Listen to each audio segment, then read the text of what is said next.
Hi everyone, I'm Daniel. And I'm Leanne, and we are the co-founders of the Armitage Foundation. We can't see you, but we are so very thankful to all of you for coming. This is an incredible opportunity for us as a charity. So yeah, we'll jump right into it. So to give you some perspective, right? We're really passionate about getting kids from underrepresented backgrounds into medical school. And in fact, the motivation for us to start the Armitage Foundation actually stems from Leanne's story, as she sort of overcame significant barriers to get into medical school herself. Yeah. So when I was 15 years old, I decided that I wanted to become a doctor.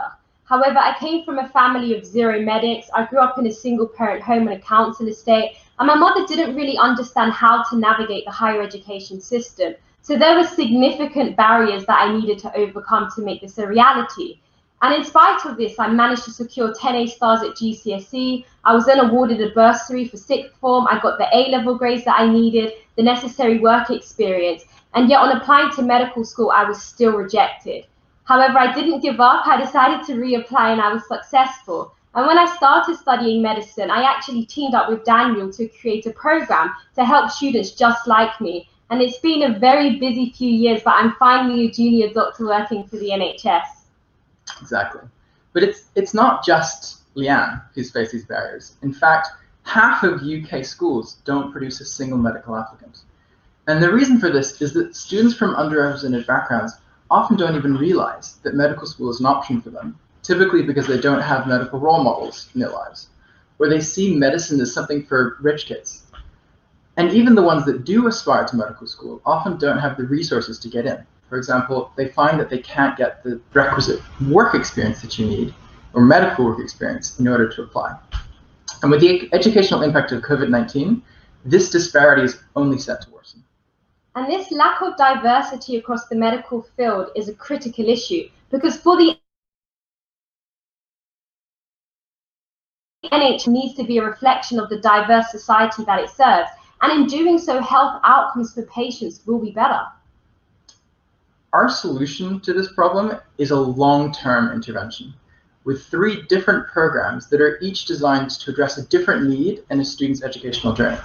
So for example, Armitage Juniors is really about getting students to sort of self-confidence up and to help them understand that medical school really is an option, and to help them start thinking about relevant GCSE subjects that they could take. Armitage Seniors then focuses on the actual academic attainment that they need to get during those GCSEs and the work experience that they'll need in order to apply later. Armitage Scholars, at the very end, really focuses on the application itself. So helping students with the interview process or with the medical school specific exams that they need to take. All 3 of our programs are delivered by current medical students who provide that sort of a role model and living proof that medical school is an option. Yes. To date, we've managed to reach 100 students across 3 schools. And in 5 years' time, we predict that at least 400 students will be joining our programs. Outcomes for all of our programs include increased self-confidence, academic attainment, and raised aspirations. And ultimately, we anticipate that 70% of our scholars will go on to study medicine and then return back as Armitage ambassadors, inspiring the next generation.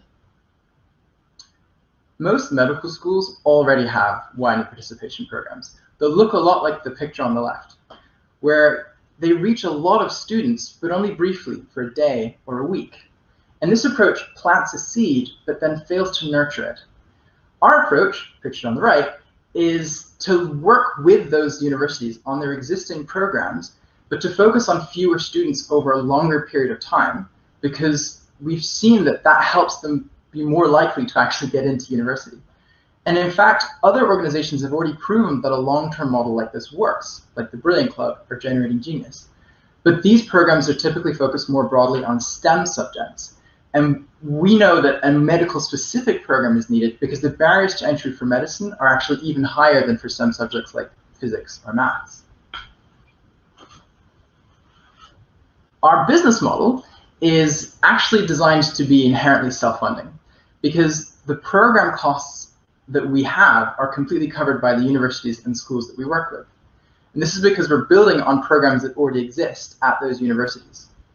And then on top of that, we'll seek additional top-up funding from institutions like Public Health England because that would then help us expand more quickly and reach more students.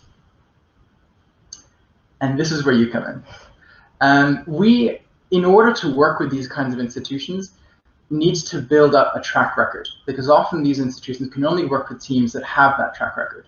So in order to do that, we want to launch a 2-year pilot, which will in total cost us £20,000.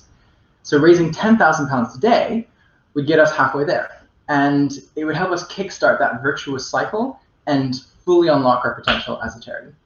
Thank you very much.